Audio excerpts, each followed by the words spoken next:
Yeah. This is Lady Mogul Talk, talking about black excellence. Ladies building legacies, fostering communities. There'll be topics to grow with dynamic heroes. Time to secure the bag, elevate your goals, yeah. If you gotta grind, go ahead and take some time. Free your mind, leave your worries behind. Expand your possibilities while learning new strategies. Every time with Avery, knowledge will be guaranteed on Lady Mogul Talk. Welcome back to another segment of Lady Mogul Talk, and I am so excited to bring to the stage momentarily Jaylin Bolden. She is 24 years old and she is a phenomenal entrepreneur, taking the scene early at 24. So let me get into her bio so you can see just how great she is. She has achieved phenomenal and remarkable feats that have established her as a force in the business world. During her years at St. John's University, Jaylin's thirst for knowledge and creativity led her to teach herself how to use Photoshop, which isn't easy. It's a learning curve. So kudos to her for taking on Photoshop. And it sparked her passion for graphic design.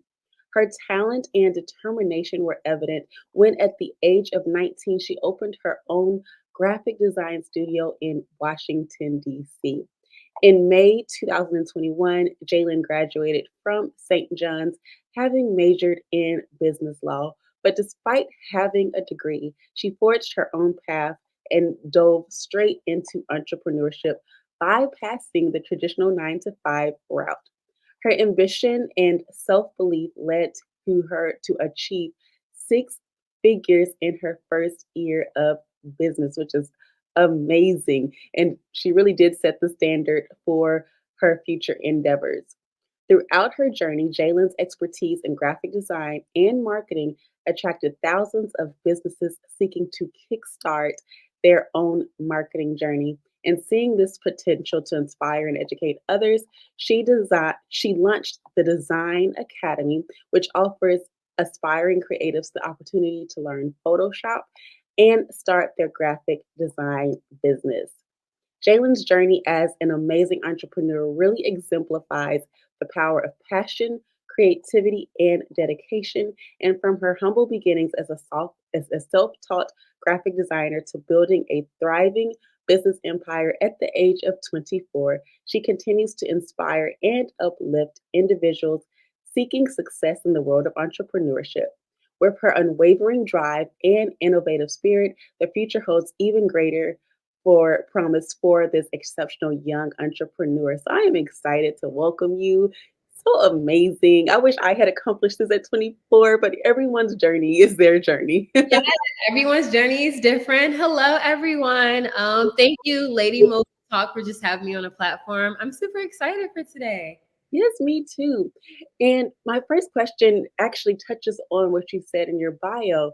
So, at the age of 19, you fell into the graphic design world. So, before that, were there different aspirations or were you always in a creative space? Yeah, so I feel like I was always in a creative space since I was a child. My grandma actually allowed me to express my creativity. Like whenever I'll go over her house, she'll take me to Dollar Tree. We'll get a whole bunch of paint, markers, just fun stuff. And I feel like at that age, that was when I was really able to tap into it. Fast forward to elementary school, I fell in love with like Microsoft PowerPoint. So I was that one kid in school that was always on a computer. I love word art. And then fast forward to high school, I really didn't know what I was going to study while I was in college. So I kind of went in undecided. And then once I got to college, my major was cybersecurity. And then I realized I didn't want to be in that field no more. So I transferred over to business law, which was a little bit more general. And I started teaching myself Photoshop on the side. So to answer your question, I've always had like this creative spark in me, but with me teaching myself Photoshop, I feel like it gave me another drive to stay consistent with it and to actually have it like as a full-time business. Which is absolutely amazing. I remember when I was doing my little graphic design on paint Yes, and did I doing remember that little those days. And Photoshop, I tell my students all the time, like Photoshop is literally like paint, like the tools on the side, having the artboard in the middle. It's pretty much the same, just a little bit more complex. Right, exactly. Maybe that ages me. Maybe I shouldn't say that too many times. But it's amazing what you have accomplished. I've, of course, seen you on Instagram. So tell us more about your brand. Yeah, so I'm the owner of Jaylin Graphics Marketing Agency. A little bit about my brand is that, of course, it's a creative agency, and I work with a lot of small business owners. My target audience is primarily female entrepreneurs. However, I don't limit myself. If you go on my Instagram page, you will see a lot of people in the beauty industry. So I work with all industries, but the beauty industry is like my main industry. My sister being a makeup artist, and her and I are super close. And me being from Maryland, I'm from Maryland, but I currently live in Atlanta. But me being from Maryland, me just getting my hair, my nails done, I'm constantly around beauty professionals. So just helping them with their brands, I feel like it just allowed me to grow. And one thing that I value with my brand is just helping my clients grow through their marketing. So it's just a good feeling knowing that I could get somebody else's brand out there with them having a professional logo, them having brand colors that are memorable, having nice flyers, having nice business cards to hand out. So yeah, I enjoy doing it. Another fun fact about my brand is that I'm fully remote, of course. So with me being remote, I love working at different coffee shops. That's something that a lot of designers come to me about. They're like, oh, you always find like cute coffee shops to work at. And I tell people all the time, I like to put myself in different rooms. Although I love working from home and I just bought a house recently. So I'm still getting my work environment together. But I like working at coffee shops too. It just fuels my creativity. So yeah, those are like two fun facts about my brand. No, that's great. And I'm glad you mentioned about putting yourself in the right rooms because you never know who you may meet in those rooms. So that's amazing and a great takeaway already. Yeah. So, speaking of takeaways, I Mhm. know sometimes entrepreneur is not always glamorous, it's not always easy. So, what are some of the biggest lessons you have learned so far? Yeah, so it's definitely not always glamorous. And I feel like a lot of times on social media, they portray that side. One thing about my platform, I'm very transparent. I'm transparent with the amount of orders that I have. Sometimes I have my nights where I probably have to pull an all-nighter, or I probably may have to sacrifice the number of hours of sleep that I get. So I talk about that all the time. But some of the biggest obstacles I can definitely say is pretty much support as a creative. So while I was in college, my major was business law, and people thought that I was going to go a different route. So when I told some people, like, yeah, I'm going to be a full-time graphic designer, their response was, oh, okay, cool. Like, that's a nice hobby, but what are you going to do outside of doing graphics? And I'm like, well, I'm going to be doing this full time. And thank God, like my first year of being an entrepreneur, I made my first six figures. But at the same time, you have to just remember that through your journey as a creative, you have to keep pushing. Everyone's journey is completely different, but at the same time, creatives are often overlooked. Sometimes we're underpaid. Even just having a graphic designer title, people wouldn't think that I make six figures. The average graphic designer can still make like around 40 to 50K. However, when you're your own boss, you can definitely build up your clientele, set your own prices. So that's one thing that I enjoy. Another obstacle I would definitely say is not burning yourself out. When I first started my business, my prices were extremely low. So for the first year, I was charging $15 for logos. And these are like bomb logos. People are putting on their storefront. They're using this logo everywhere, capitalizing off of it. And I just charged $15 for it. So $15 logos and flyers, you can only imagine like the type of clients I was dealing with. I was dealing with $15 clients.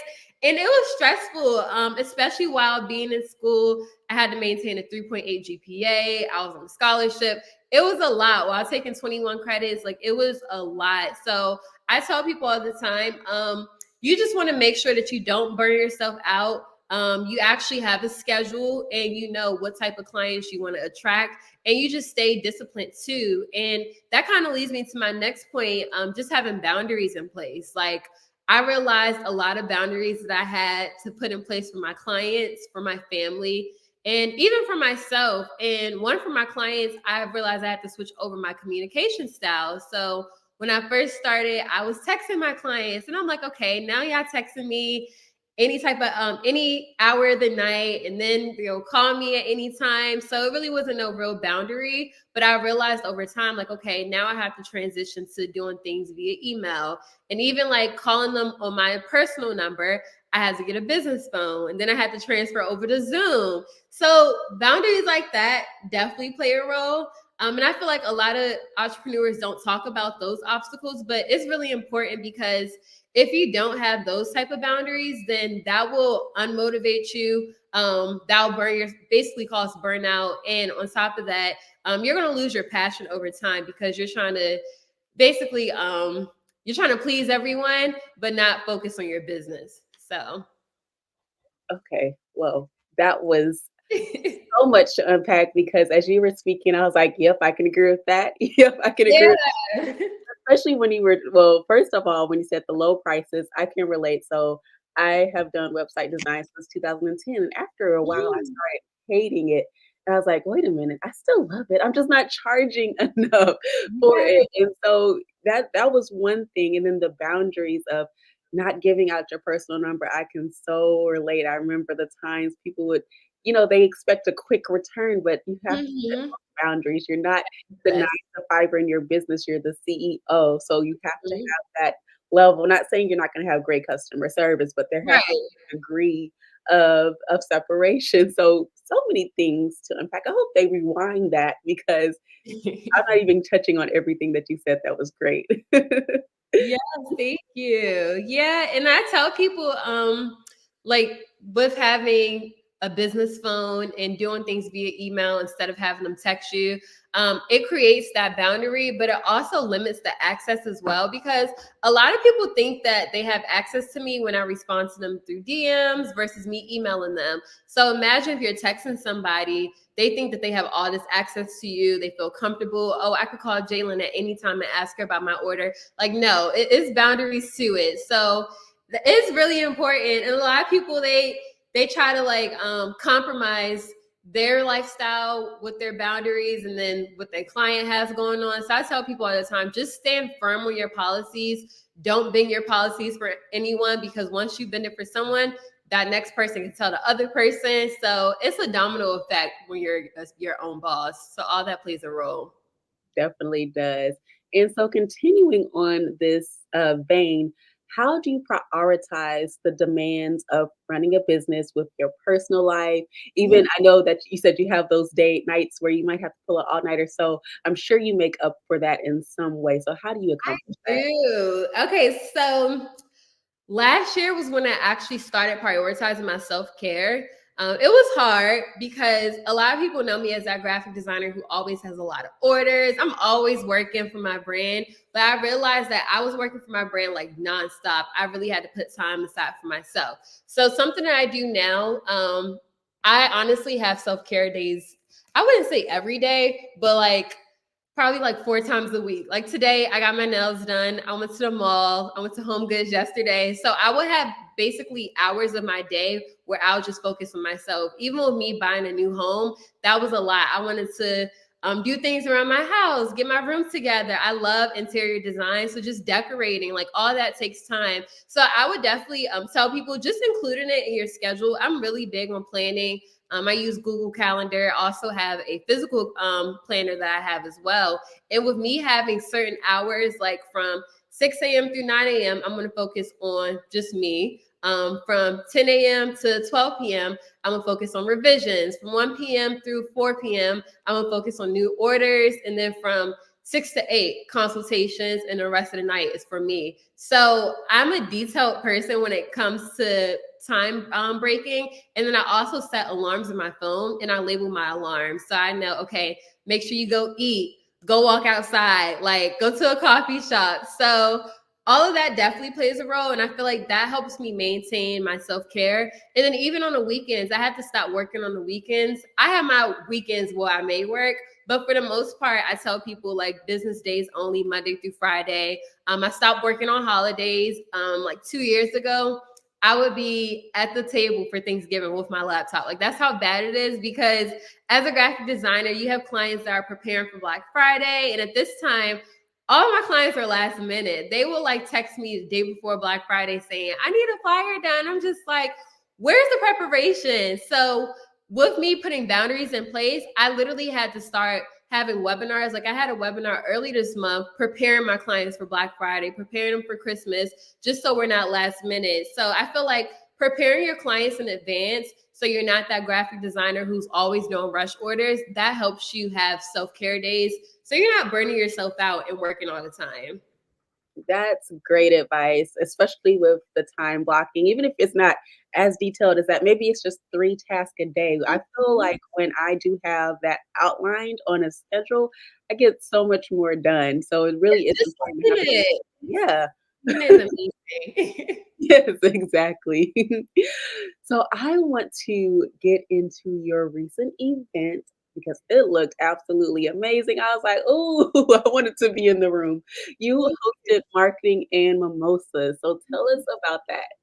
Yes. Okay. So I moved to Atlanta in November 2021. So it's about to be 2 years. And pretty much the way my life has been lifing, I went from Maryland. I went to school in New York for 3 years. I was living in Queens. I kind of established my business while I was out there. Went back home due to COVID. When I was home, I was telling like my sister, my parents, like, I don't want to be here no more. I want to go to a new state. So I went to Atlanta in September, moved out here in November. When I came here in September to visit, I realized how many clients I had down south. So I'm like, okay, me moving here will be a good journey for me and it'll be a new start. And on top of that, one thing that I realized living in Atlanta was that it's a lot of entrepreneurs versus up north. It's either you graduate college, you go to the school system or government. It really wasn't no room for entrepreneurs out there as much as it is down here. So when I came out here, I realized that Atlanta people like to brunch. I mean, brunch is just common with our generation. But I said, okay, how about I take a brunch and also tie it into marketing? And that's when I came up with marketing mimosas. And I realized that I love being in a room with my clients. I love talking. And I just love networking. So just being around my clients because I'm always emailing them all day. I really don't have no real in-person interaction. So I was like, I might as well just do something for them. So with me doing this for my clients, that's when other clients were potential clients were reaching out like, hey, can we come? And then other creatives like graphic designers were like, well, I need help with my marketing too. Can I come? So it went from, I did 2 last year. The first one had like 40 people. The second one had like around 50 people. And then this year, this one had 150 people. So going from like 40 to 150 was definitely a big leap. Just planning for something that big. And I had people coming from out the country, from the West Coast. It was a lot, but it definitely taught me a lot. And I love event planning as well. So the journey was fun. And I feel like me documenting everything on social media, showing behind the scenes, not only did it help with my traffic, but it also made the process a lot more fun because when people have events, they really don't show the process. But I'm the type of person, if y'all see me packing up boxes, I'm gonna put my tripod up and y'all gonna see this process. And those are the videos that go viral because people are seeing the behind the scenes. So needless to say, the event was amazing. They were able to brunch. A lot of people were telling me like, this is my first networking event. I'm scared. So I was able to put females in a room where they were able to overcome that fear of meeting people in person. Because I think due to COVID, it kind of made people complacent. So just working on your public speaking, I gave them an activity where they had to come up with an elevator pitch. We had a speed networking activity. It was fun. So I know next year is definitely going to be bigger. And I'm super excited and looking forward to it. As you should be. And congratulations. First of all, 40 people at your first event. That's amazing. But for it to Yeah. more than double in size the next year, that's Girl, I had to change the venue like 4 times. I'm like, because it's crazy. The event was in, I put the tickets on sale in March. The event was in August. I just wanted to give people like time to look for a hotel and stuff. But I was like, okay, I had to talk to my team. I'm like, okay, we got to add more tickets. Then when it was sold out, people were like, well, I didn't buy my tickets. So I said, okay, let me just add 10 more. Then 10 turned into 100. So I'm like, okay, now I got to start over everything. I had to order more supplies. I had to find a new venue. And thank God I have a lot of support in Atlanta.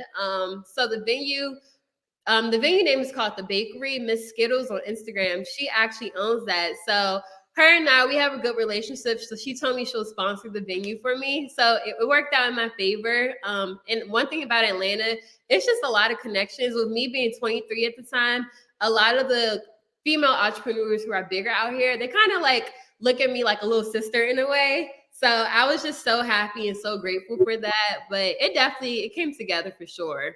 Yeah, and you're right about the Atlanta entrepreneurial space. I don't know what it is because I live here too.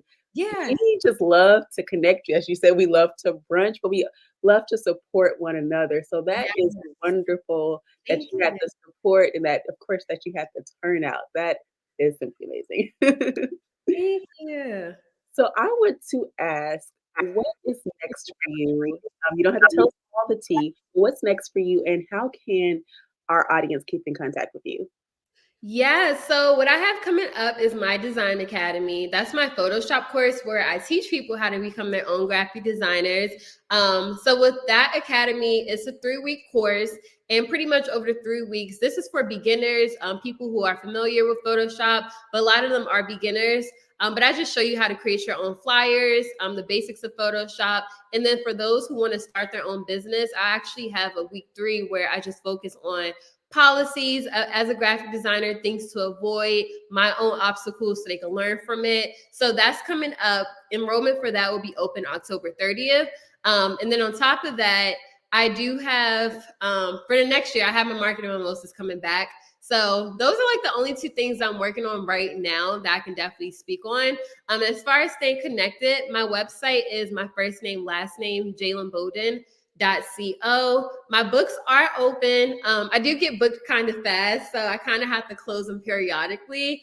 But yeah, I do consultations if you're interested in starting your marketing journey, or if you're looking to rebrand, or if you just need basic marketing strategy and advice, you can always book a consultation with me as well.